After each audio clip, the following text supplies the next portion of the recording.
السلام علیکم ورحمۃ اللہ وبرکاتہ۔ میرا نام حافظ بلال احمد ہے اور آج کے اس نورانی قاعدے کے سبق میں ہم جیم کی پریکٹس کریں گے کہ جیم کا مخرج کون سا ہے اور جیم کے حرف کے اندر جو صفات پائی جاتی ہیں وہ کون کون سی ہیں۔ آئیے شروع کرتے ہیں۔ تو جیم کا تلفظ کرنے سے پہلے، اس کی پروننسیشن سے پہلے ہم جیم کے مخرج کو جانیں گے کہ وہ کون سا ہے اور کہاں سے جیم کے آواز جو ہے وہ نکلتی ہے۔ اور جیم کا مخرج ہے زبان کا درمیان والا حصہ جب تالو کے درمیان والے حصے کے اوپر ٹچ کرتا ہے، اس کو وہ ملتے ہیں آپس میں، تو اس وقت جیم ادا ہوتا ہے۔ جب زبان کا درمیان والا حصہ تالو کے درمیان والے حصے کے اوپر لگے گا، آپس میں جب وہ ملیں گے اس وقت جیم ادا ہوگا۔ ابھی ہم پڑھتے ہیں جیم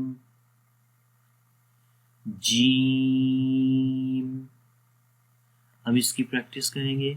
جیم زبر جا، لمبا نہیں کرنا۔ جیم زبر جا۔ غور سے سنیں کہ جب ہم جیم پڑھتے ہیں تو اس کی آواز اس جگہ سے نکل رہی ہے جو کہ زبان کا درمیان والا حصہ جب تالو کے درمیان والے حصے کے اوپر ٹچ کرے گا تو وہاں پر جیم کی آواز پیدا ہوتی ہے۔ جیم زیر جی، جیم زیر جی، جیم پیش جو، جیم پیش جو، بغیر جوڑ کے پڑھیں گے۔ جا جی جو۔ ایک اور چیز کہ جب بھی کسی بھی حرف کا مخرج آپ نے جاننا ہو کہ اس کا مخرج کون سا ہے، یعنی کہ اس کے نکلنے کی جو جگہ ہے، یعنی اس کے آواز کے نکلنے کی جو جگہ ہے وہ کون سی ہے، تو اس حرف کے اوپر سمپل آپ نے جزم لگانی ہے۔ جیسے اس مثال میں آپ دیکھیں تو جیم کے اوپر جزم ہے تو اس کو پیچھے کسی بھی حرف کے ساتھ آپ ملائیں۔ تو یہاں پر حمزہ لکھا ہوا ہے تو ہم حمزہ کے ساتھ ملاتے ہیں تو ہمیں جیم کا ایگزیکٹ مخرج جو ہے وہ پتہ چلے گا۔ تو ہم پڑھتے ہیں حمزہ جیم زبر اج۔ دیکھیں اج، تو جب ہم جب یہ آپس میں ملتی ہے اس کی آواز تو آپ غور کریں کہ یہ والی جگہ آپس میں ٹچ ہو رہی ہے۔ اج اج، ٹھیک ہے، یہ جیم کا ایگزیکٹ مخرج ہے۔ اب ہم اس کی صفات کی طرف چلتے ہیں۔ تو جیم کے حرف کے اندر جو پہلی صفت ہے وہ صفت جہر ہے۔ جہر کا مطلب ہوتا ہے کہ اونچائی، مطلب اونچی آواز، بلند۔ اسی طریقے سے جیسے جہری نمازیں ہوتی ہیں کہ جب ان کے اندر جو قرات کی جاتی ہے وہ اونچی آواز سے کی جاتی ہے، ٹھیک ہے، اس وجہ سے ان کو بھی جہر بولتے ہیں۔ اب کس طریقے سے جیم کے اندر صفت جہر کی جو صفت ہے وہ پائی جاتی ہے، تو اب اس کے اندر ہوتا کیا ہے، اس کے اندر جو ہے وہ سانس رک جاتا ہے۔ جب صفت جہر آتی ہے تو اس حرف، جس حرف کے اندر بھی صفت جہر ہوگی اس حرف میں سانس رک جاتا ہے، سانس کنٹینیو نہیں ہوتا، جاری نہیں رہتا۔ اب وہ کیسے، ہم اس مثال میں آپ دیکھیں حمزہ جیم زبر اج۔ تو دیکھیں جب ہم حمزہ کو جیم کے ساتھ ملاتے ہیں تو کیا ہوتا ہے کہ سانس بند ہو جاتا ہے۔ ہم پڑھتے ہیں حمزہ جیم زبر اج اج، ٹھیک ہے، اور سانس کیا ہو رہا ہے، یہ بند ہو رہا ہے۔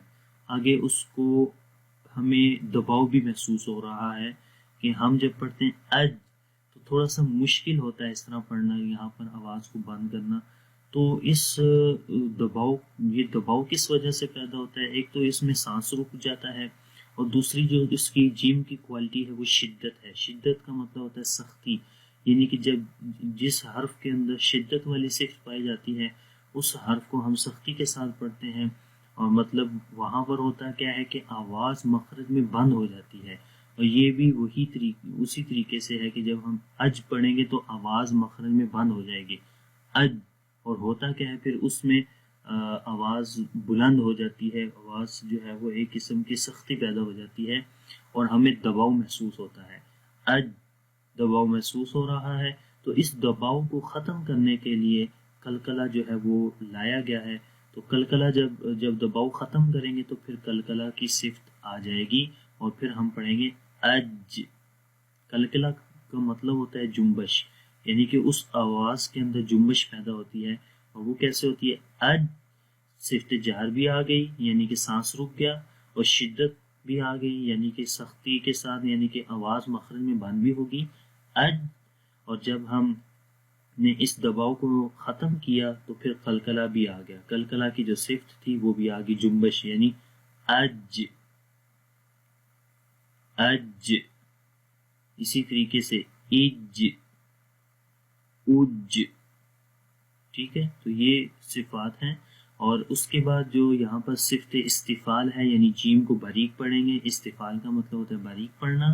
اگلی صفت ہے انفتاح۔ انفتاح کا مطلب ہوتا ہے کھلا رہنا، مطلب کہ زبان اور تالو کے درمیان آواز کا انحصار نہیں ہوتا، آواز آسانی سے جو ہے وہ باہر نکل جاتی ہے، کیونکہ اصل جو تجوید کی کتابوں میں جو اس کی تعریف لکھی ہوئی ہے وہ یہی ہے کہ زبان جو ہے وہ تالو سے جدا رہتی ہے، تو اس کا مطلب یہ ہوتا ہے کہ آواز کا انحصار زبان اور تالو کے درمیان میں نہیں ہوتا ہے۔